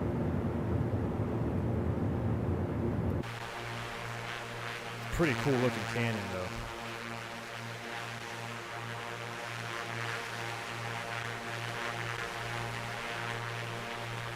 though. F100 is due out in August, according to Just Flight, when I asked them on the floor. Really? That's 1 month, dude. Listen, I'm planning on taking a lot of August off. I am getting burnt out on this summer flying with thunderstorms. So I know July is going to be rough for me too, because I have a lot of Miami, South Florida turns, and the summer is just asking for trouble. So we're gonna fly hard in July, real world, then August I think we're gonna really lighten up. IFR, it's Mora. Had to Google it. Mora, yeah, that sounds right. Because yeah, it's the minimum en route altitude, then there's the Oroka off-route obstruction clearance altitude, then there's the minimum off-route altitude. Mora, is that it? Maybe get a cheap tablet and display your chart. Yeah, actually, you know what, Matavius? I actually been using my EFB. I have just an iPad that I run the Navigraph app on, which is pretty cool. The Navigraph app on an actual physical iPad is really fun to use. Yeah, min off-route. Thank you, Kip. We're only 10 or 11 weeks out from the NFL weekends. I know, dude. College football Saturdays. Look at that. Vodka was right. 30 miles. 30 miles out, we've picked up the VOR. So if I flip this to 1645, yep, it reverts to heading mode. Wonderful. So we'll go 1645. Now, we don't want to track to the Page Airport because that will take us to the Page VOR. That'll take us to the Page Airport. Where our airport is actually going to be just southwest of it.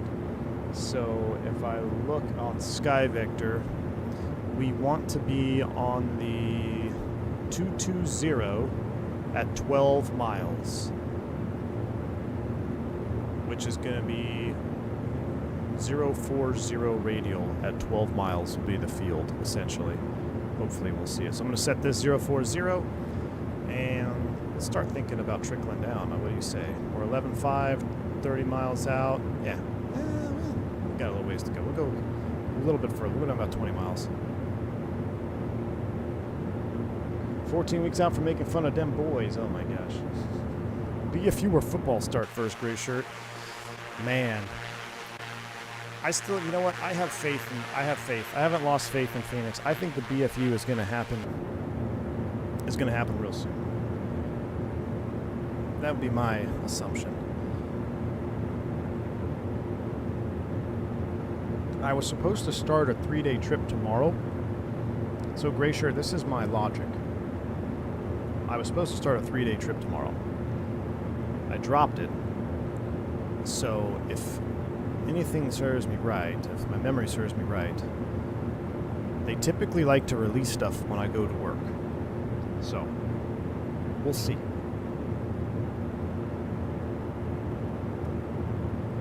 Maybe I'm still holding out. Maybe this week, who knows? If it's, I'll say this, if it's not this week, then probably football season will start first. All right, altitude mode is coming off. Attitude mode is on. We're going to just kind of get a nice little pitch down. We're going to remain in heading mode. We're just VFR. Hold on, I got to text the wife back. They're getting ready. They're loading up, chat. So they're loading up for Costco. We've got to get this plane on the ground.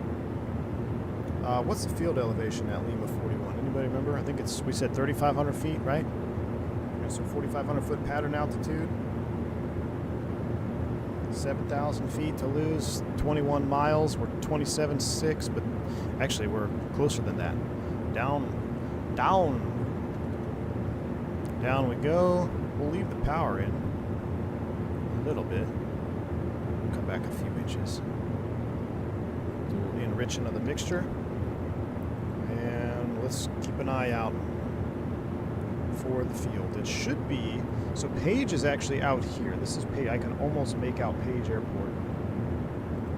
It's going to be over here. And then our field is going to be down here in the canyon somewhere. I want to say it's right there, actually, right off the nose. 180 on the speed. We're looking good. Keep coming down 1,000 feet per minute. Let's do a Magic Barrel ref update while we descend. Let's get full screen cam on here. Full screen cam is on. We adjust that angle there. Beautiful. Beautiful. Let's get flight recorder. Actually, you know what? I think flight recorder will mess this up, won't it? I'll launch flight recorder. What the heck? It's early access. If we were doing a Tour de Americas in this airplane, we wouldn't do replays. Shiprock, I don't think I've ever seen that low. I've ever seen it that low down before. Normally 400 when I go by Shiprock. Really?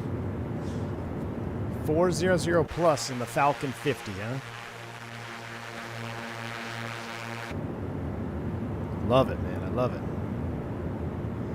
All right, let's go ahead and start bringing some power off at a 10 thou. Approximately 12-ish miles. Trying to see.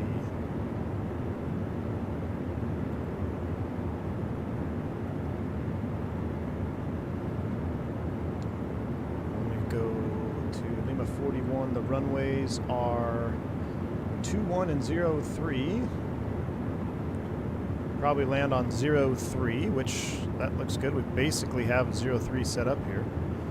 Cross, almost center on a base down there. Or, excuse me, almost center on a right base. Come a little bit more left. Let's go autopilot off. Let's get some hand flying in. I don't think you can turn off the flight director unless you turn off the autopilot master. So,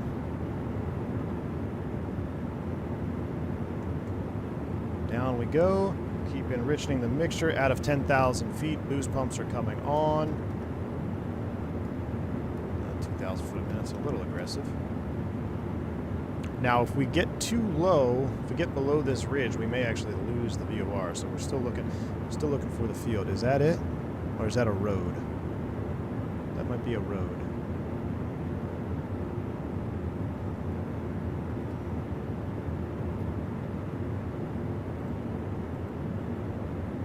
So it's right on the edge of the canyon here. Might be up over here. There's a bridge.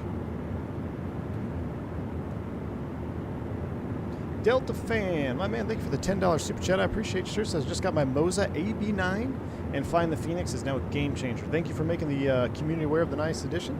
Hope to see you at the next expo. Delta Fan, thank you so much, man, for the $10 super chat. I really appreciate you, sir. Glad you're enjoying the AB9, and you do have the profile, right? You do have the profile that Vodka and I created in the Discord? Because I'll tell you what, some of the profiles I felt for the Airbus at the Expo, I was kind of shocked. I'm like, that is not accurate at all. But yeah, get that profile locked in and enjoy it, man. How am I liking it so far, Sherwin? You know what?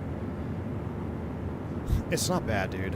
Like I said, there's just my biggest two, let's say, concerns. My biggest two negatives right now are the paneling, a little bit cloudy. It doesn't look quite, you know, it doesn't look like 2025 standards, and the sounds, I wish they could be tweaked a little bit. I don't know if they're placeholder sounds or not, but those are really the only two negatives I've had in this airplane. Oh, and the panel lighting, I believe the panel lighting is just bugged. I don't know if that's, it's either bugged or they haven't implemented it quite yet.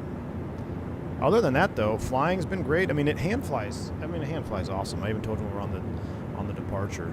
It does hand fly really nice.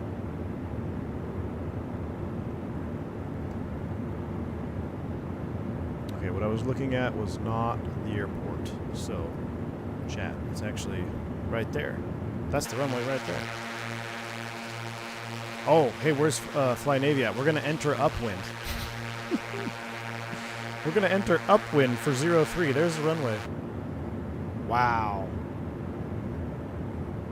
All right, let me set my course line to be about 030. That's runway heading. We're doing an upwind entry.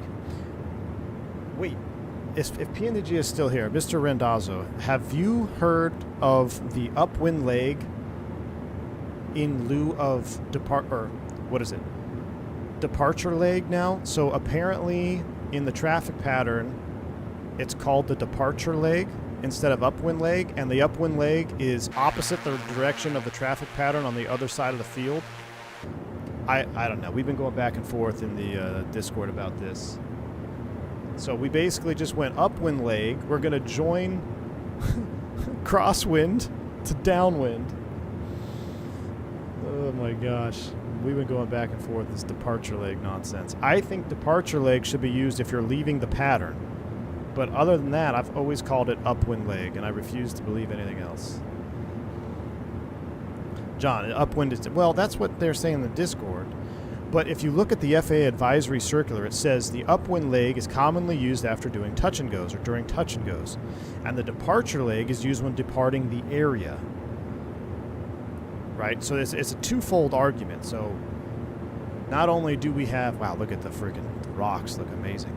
Not only is it the departure leg replacing what I used to call the upwind leg, there also has been an added segment of the traffic pattern called upwind leg, which what somebody is gaslighting me into believing is opposite side of the downwind in the traffic pattern, which makes no sense to me. Like, why would anybody be on the upwind side of the... I don't know. I've only ever said the upwind, John, same here, but yeah, I've only said upwind. So, I don't know. I don't know. All right, power's coming back a little bit. Props are going to stay where they're at. Whatever. Yeah, this is beautiful. Okay, here we go. This is the official... I got recording started. The official response from PMG says, I heard they changed the names around, but I'm old and set in my ways too. I always thought a departure leg was 45 degree off the runway heading and upwind was 90 off the runway heading. See? I mean, I'm with you. I will never call it I will never call it a departure leg. It is upwind. It will always be upwind. If I'm joining the pattern in Ponce, Puerto Rico in an Airbus and somebody says, yeah, we're upwind leg, I'm not going to be looking opposite direction of the traffic pattern, opposite side of the field for traffic. I'm going to be looking for an airplane that took off. All right, so we're going to have to tell our Discord friend, Fly Navy, if PMDG says it's still it's still upwind, it's still upwind. All right, I got to figure out where this runway is so we can land. There it is. All right, we're below our gear speed, so we'll go ahead and throw the gear first. We'll go ahead and get a few degrees of flaps in and bring it back to neutral. Beautiful. Coming back, 120. So 100 knots is the final approach speed. We got it pretty low out here. There's 4,500 feet. Let's get the lights on. We're looking good. Pumps are on. Mixtures are not quite full rich because we're still up quite high here, 4,500. So I got them just a hair leaned. Shallow out this descent. Yeah, it's kind of confusing how they have it, Angry Castlery. But if you look at the advisory circular, in parentheses, it says for touch and goes, it's upwind. Departure leg, departing the terminal area. Wow, we're getting some turbulence here. All right, full flap sim is in. Power set. Props are coming all the way up. Mixture set. 100 knots. Now, this is the only time I have questions on the flight model. This we're fully configured. It's very pitchy. Very pitchy. And pitchy and twitchy. So I'm not quite sure about that. See how, I mean, I'm barely moving the yoke and it's super responsive. Oh, can't get to that super chat here real quick. Let me land. 100 knots. Power's coming out. Hold it off. Not bad. She is squirrely on the ground, that's for sure. Very squirrely on the ground. Now the ramp is actually all the way on the other end here, so we'll just roll it. Keep rolling. Roll off the runway. And we're going to go all the way to the ramp area. We'll turn our noise canceling off. Fuel pumps off. Flaps are coming up. AJ, thanks for the $3 super chat, man. I appreciate you. As I had to circle to practice product drops. Oh, man. Evening stream, gray shirt, maybe. So the vote technically was the FS Labs Neo. I have a thumbnail made for an Interjet A321 Neo flight. We could potentially do that this evening, but I don't know yet. We're going to run to Costco and see what's up first, and then we'll go from there. Sounds and autopilot need fixing for you, EVS. Autopilot's been fine for me. Sounds, I think, are in need of fixing, yeah. Here's my marshaller.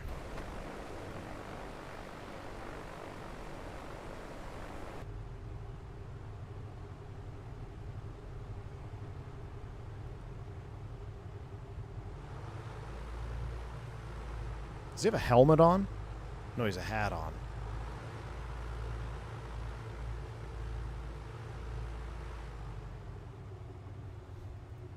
Alright, so park brake is set. Should have got those. Lights are all coming off. Strobes are off. Should have done all that.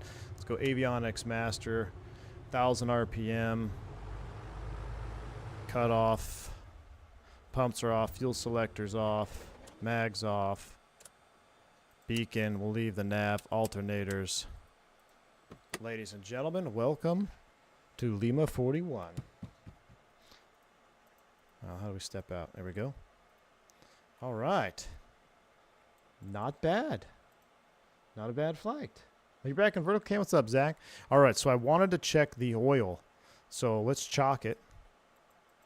I'll chalk it for right now. Let's come over here. We're going to check the oil. Do you remember what it was when we left? Now, this would be pretty hot if you did this right now, right after shutdown. I have split my scalp on so many airplanes that one of our team got me a Delta Airlines maintenance ball cap. It's a hard shell inside. It has a hard shell inside. Nice. Yeah. A Delta maintenance one. Oh, that's right at 9. Yeah, that doesn't look like it moved very much. Time for beers, Tyson. Yeah. Yeah, gotta be careful. Need a helmet walking around these. Click auction on the EFB. Well, I want to do a replay, and then we're gonna get out of here. I gotta bounce. We gotta bounce. Pull the chalk so we can do replay. Let me close this. Ah, dang it. Let's close the door. I have no idea how this airplane is going to behave in replay mode. So I'm going to put the mixtures back up and let's just see what happens.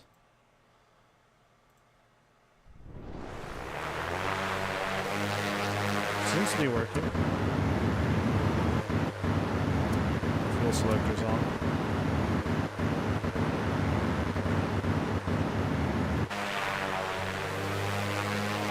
Working. Sounds are a little bugged. Well, maybe that fixed it. See what I mean though about the pitchiness? Wow, look at the rocks right there. Look at that.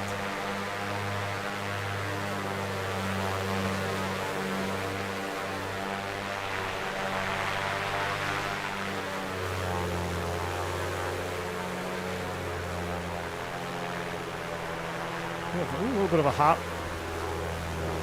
Yeah, it's just so twitchy. So twitchy in the full configuration there. All right. Let me review the stats. Didn't give me a vertical speed. Let me see. Oh yeah, 121 feet per minute. 121 according to that thing. All right. That's it. Do I own an airplane? No, I do not own an airplane. I have a boat. Alright, sounds are super interesting, so I'm going to turn them down. Sails coming up. I'm out of here. I'll let y'all enjoy the scenery. Sweet little airport, though. We might have to take the Dukes in out here at some point. So I appreciate y'all hanging out with me on the last-minute GA stream. We actually had a pretty good turnout for GA, so this one was fun. I'm glad we gave it a fair shake. I'm probably going to hangar this airplane for a little while, at least until it exits early access, I would guess. See what kind of finishing touches they put on this bird. But it definitely has potential. The TLDR for the whole stream, in my opinion, I still prefer the Dukes, but they're obviously a much more refined product than this is right now. So we'll see. We'll let a couple updates. We'll let it exit early access, and then we'll check it out again. I do love having an Aerostar, though. I welcome all twin random prop aircraft. I think it's pretty sweet. Two blinders get a little boring, especially if they only have 2 engines. So enjoy the touchdown. I'll see you guys on the next one. Keep your notifications on. We might do Interjet A321neo FS Labs this evening. So I'll catch you on the next one. Stay safe, stay healthy. I'm V1. See you.